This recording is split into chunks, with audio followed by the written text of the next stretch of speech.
কিভাবে করতে হয় এটা আমাদের জানা আছে। এখানে পাওয়ারের অনেক বিষয় থাকে। আমাদের আন্দোলনটা চলমান আছে। সিনেট ভবন বললেই রাতারাতি তৈরি করা সম্ভব না। আপনারা জানেন যে বিশ্ববিদ্যালয়ের অনেকগুলো বিষয় নির্ভর করে। এখানে টেন্ডারের বিষয় থাকে, এখানে নানান বিষয়, চাকরি বাকরির বিষয় থাকে, এখানে কেনাকাটার বিষয় থাকে, টাকা পয়সার লেনদেন থাকে, এখানে পাওয়ারের অনেক বিষয় থাকে। হয়তো এই জায়গা থেকেও তাদের অনীহা থাকতে পারে, কিন্তু আমরা তো শিক্ষার্থী। আমাদের সবার আগে আমার শিক্ষার্থীদের অধিকার, আমার শিক্ষার্থীদের প্রতিনিধিত্ব, এটা নিশ্চিত করার জন্য তারা যেহেতু আন্তরিকতা দেখাচ্ছে না, সুতরাং তাদের আন্তরিক কিভাবে করতে হয় এটা আমাদের জানা আছে এবং আমরা আমাদের এই পদ্ধতিতে তাদেরকে আন্তরিক করে আমরা আমাদের দাবি আদায়ের সর্বোচ্চ প্রচেষ্টা করবো ইনশাল্লাহ। আমাদের এতদিন যে আন্দোলনটা চলেছে এটা যুগপৎ আন্দোলন চলেছে, যে সকল ছাত্র সংগঠন একত্রিত হয়ে আমরা আন্দোলন করেছি। আমাদের আন্দোলনটা চলমান আছে। আমরা মাঝে মাঝে ছাত্র সংগঠনগুলো আলাদা হয়ে কর্মসূচি দিচ্ছি এবং মাঝে মাঝে আমরা সবাই একত্রিত হয়ে কর্মসূচি দিচ্ছি।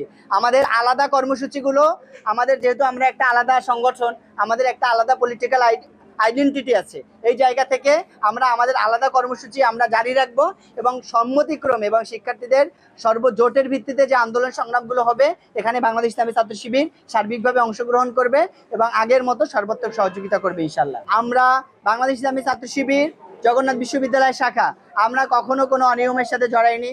আমরা শিক্ষার্থীদের বিরুদ্ধে গিয়ে কোনো অবস্থান গ্রহণ করিনি। বিশ্ববিদ্যালয়ের কোনো লেনদেনের সাথে আমরা যুক্ত হইনি।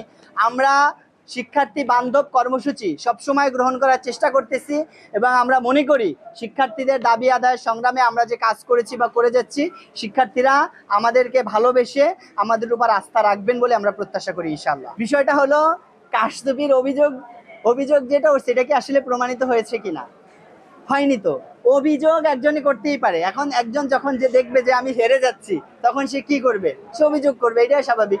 অভিযোগ যদি প্রমাণিত হয়, যদি আমরা আসলেই কোনো অপরাধের সাথে জড়িত হই, আপনারা অবশ্যই মিডিয়ার মাধ্যমে আপনারা এটা প্রমাণ করবেন এবং রাষ্ট্রীয় সর্বোচ্চ আইন অনুযায়ী আপনারা আমাদের বিরুদ্ধে শাস্তি গ্রহণ করবেন। এখানে আমাদের কোনো আপত্তি নেই। যকসুর বিষয়ে নীতিমালা তৈরি করে সিন্ডিকেটে পাশ করে মন্ত্রণালয়ে পাঠানো হয়েছে। আমরা মনে করি যে রাষ্ট্রের আন্তরিকতা এবং প্রশাসনের আন্তরিকতা থাকলে এটা 2-3 দিনের ভিতরেই আইনটা পাশ করানো সম্ভব। এখানে সব কার্যক্রম শেষ, সিন্ডিকেটে পাশ করানো শেষ, আইন মন্ত্রণালয়ে পাঠানো শেষ, শুধুমাত্র সিগনেচার করলে আইনটা পাশ হয়ে যাবে। কিন্তু খুব বেশি জটিলতা নেই। আসলে দেখেন, সিনেট ভবন নাই, সিনেট ভবন বললেই রাতারাতি তৈরি করা সম্ভব না। তার মানে কি আমার শিক্ষার্থীরা দীর্ঘদিন ধরে সাফার করবে?